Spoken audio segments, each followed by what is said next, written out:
Hello viewers, আসসালামু আলাইকুম। Welcome back to my channel. আজকে আমি তৈরি করব সেমাইয়ের বরফি, লাচ্চা সেমাই। অনেকে অনেকভাবে তৈরি করেন, আমি আমারটা আপনাদের সাথে শেয়ার করতেছি। এটা খেতে কিন্তু খুব মজার। এই মেট্রোর লাচ্চা সেমাইটা কিন্তু খুবই ভালো মানের, খুবই একটা ভালো সেমাই। আর এটা বড় একটা মোটা বক্সে ছিল, ছোটো ছোটো তিনটে বক্স, মানে প্যাকেট, দুইটা ছোট একটা বড়। আমি একটা কেচি নিয়েছি, এবার সব প্যাকেটগুলো কেটে দেখব কী কী আছে। বড় প্যাকেটে সেমাই ছিল, সেমাইটা আমি একটা বাটিতে ঢেলে নিয়েছি। আর যে ছোট দুইটা প্যাকেট ছিল, একটা সেমাই কাজু বাদাম, একটা ছিল কিশমিশ। আর এটা তৈরি করতে আমার লাগবে গুঁড়ো দুধ আর গোটা গরম মশলা, লাগবে বাদাম আর কিশমিশ। আমি কাঠবাদাম, কাজু বাদাম আর কিশমিশ এগুলো কুচি কুচি করে কেটে নিয়েছি, কারণ কুচি কুচি করে কেটে না নিলে এই সেমাইয়ের বরফির সাথে এটা মিশে যেতে চাবে না, তাই কেটে নেওয়াটাই ভালো। আর আমার যেগুলো লাগবে, আমি নিয়েছি ঘি আর নিচে লিকুইড মিল্ক, এটা জাল করা। চলে এসেছি রান্নার কাজে। আমি চুলে একটা ফ্রাই প্যান দিয়ে কিছুটা ঘি দিয়ে দিচ্ছি। আর এই বরফিটা তৈরি করতে কিন্তু আপনাকে অবশ্যই ঘি ব্যবহার করতে হবে, ঘি বা বাটারের যাতে ঘি ভালো হয়। দেখেন একেবারে দানাদার ঘি, খুব ভালো মানের ঘি। এটা মিষ্টির দোকান থেকে আনা, আমাদের এলাকার ঘি দিয়ে প্রথমে দিয়ে দিলাম আমি গোটা গরম মশলা দিয়ে একটু ফোড়ন চলে আসলে আমি সেমাইটা দিয়ে দেবো। আর এই লাচ্চা সেমাইয়ের রেসিপিটা এটা কিন্তু লো হিটে করতে হবে, চুলার জালটা কিন্তু জোরে দেওয়া যাবে না, তাহলে কিন্তু সেমাইগুলো পুড়ে যাবে নিচ দিয়ে, আর এটা ভাজা ভাজা হবে না। 3-4 মিনিট সময় নিয়ে নেড়ে চেড়ে উল্টে পাল্টে এটা একটু ভাজা ভাজা করতে হবে। 3-4 মিনিট গেলে কালারটাও একটু চেঞ্জ হবে, সুন্দর একটা ফ্লেভার আসবে, তখন অন্য অন্য উপকরণগুলো দিয়ে নেড়ে চেড়ে মিশিয়ে নিতে হবে। এই বরফিটা তৈরি করতে বেশি সময় লাগে না, চুলার উপরে খুবই সময় কম লাগে। 3-4 মিনিট নেড়ে চেড়ে নিয়েছি। এবার আমি প্রথমে দিয়ে দিচ্ছি কনডেন্স মিল্ক। এখানে আমি চিনি কম ব্যবহার করব, তাই আমি কনডেন্স মিল্ক দিচ্ছি। এখানে 1 কেজি পরিমাণে সেমাই আছে, আমি 1 কাপের মতো কনডেন্স মিল্ক দিয়ে দিচ্ছি। আর হাত দিয়ে আমি 3 মুঠ চিনি দিচ্ছি, আমি কাপ মেপে দিইনি। এতে যতটুকু মিষ্টি হবে এতটুকুই হবে। আমি মিষ্টি জাতীয় খাবার অতটা বেশি মিষ্টি ব্যবহার করি না, কম মিষ্টিতে কিন্তু খাবার বেশি মজা হয়, আর প্রাণ ভরে খাওয়াও যায়। অতিরিক্ত মিষ্টির মধ্যে খাবার আর স্বাদ থাকে না। আর দিয়ে দিছি আমি দুধ।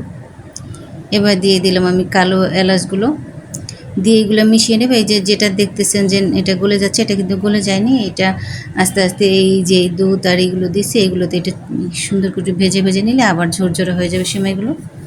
দিয়ে দিলাম আমার কেটে রাখা বাদাম আর কিশমিশ। এবার 3-4 মিনিট সময় নিয়ে একটু ভেজে নেব। এই নাড়াচাড়া করতে করতে খুব সুন্দর ঝরঝরে হয়ে যাবে। দিয়ে দিলাম একটু সামান্য পরিমাণে লবণ। মিষ্টি জাতীয় খাবারে আমি একটু সামান্য লবণ দেওয়ার চেষ্টা করি, এতে স্বাদটা কিন্তু বেড়ে যায়। আর মিষ্টি মানে কম হলেও, কম মিষ্টিতে খুব ভালো রান্না করা যায়। একটু সামান্য লবণ দিতে হবে, কিন্তু বেশি না। দিয়ে দিলাম 1/2 কাপ পরিমাণে গুঁড়ো দুধ। গুঁড়ো দুধটা অবশ্যই দেওয়ার চেষ্টা করবেন, কারণ গুঁড়ো দুধটা এখানে বাইন্ডিং হিসেবে কাজ করবে। গুঁড়ো দুধটা দিয়ে আমি 2-1 মিনিট নেড়ে চেড়ে নেব। দেখেন সেমাইটি কিন্তু ঝরঝরে হয়ে গেছে। এবার দিয়ে দিচ্ছি একটু ফুড কালার, জর্দার যে একটা কালার আছে, এটা জাস্ট একটু কালারের জন্য, এটা অপশনাল, এটার আপনারা না চাইলে নাই দিতে পারেন। আমি খুবই কম পরিমাণে দিয়েছি, কারণ আমি চাচ্ছি যে এটা কিছু কিছু জায়গায় কালার হবে, কিছু কিছু জায়গায় নর্মাল থাকবে, এটা দেখতে সুন্দর লাগবে। সর্বশেষ আমি দিয়ে দিচ্ছি কিছুটা পরিমাণে ঘি দিয়ে নেড়ে চেড়ে আমি একটা সার্ভিং ডিশে এটা ঢেলে নিব। ঢেলে নিয়ে একটা স্প্যাচুলা দিয়ে খুব ভালোভাবে চেপে চেপে তারপরে এটা ফ্যানে ঠান্ডা করতে হবে। যখন সেমাইটা একেবারে রুম টেম্পারেচারে চলে আসবে, তখন এটা ফ্রিজের নর্মাল পোর্শনে 1 ঘন্টা রেখে দেবে। 1 ঘন্টা পরে বের করে আমি এটা কেটে নেব, তাহলে আমার সেমাইয়ের বরফি রেডি। আমি এই সার্ভিং ডিশে এটা ঢেলে নিচ্ছি সেমাইটা। কি সুন্দর একটা ঘ্রাণ আসতেছে, সারা ঘরে মৌ মৌ করতেছে ঘ্রাণে। কম সময়ে মজাদার একটি খাবার। এই সেমাইটি কিন্তু একটা এয়ারটাইট বক্সে রেখে ফ্রিজের নর্মাল পোর্শনে আপনারা 1 সপ্তাহ 10 দিন খুব ভালোভাবে খেতে পারবেন। আবার আমি অনেক সময় নারকেল ব্যবহার করি, আজকে আমি নারকেল দিইনি,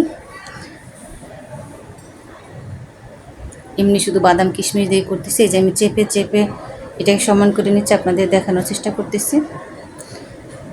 এটা চাপা দিয়ে সমান হয়ে গেলে আমি উপরে কিছুটা বাদাম আর কিশমিশ দিয়ে এটা আমি রেখে দিব ঠান্ডা হওয়ার জন্য। ঠান্ডা হলে ফ্রিজে রেখে দেবো।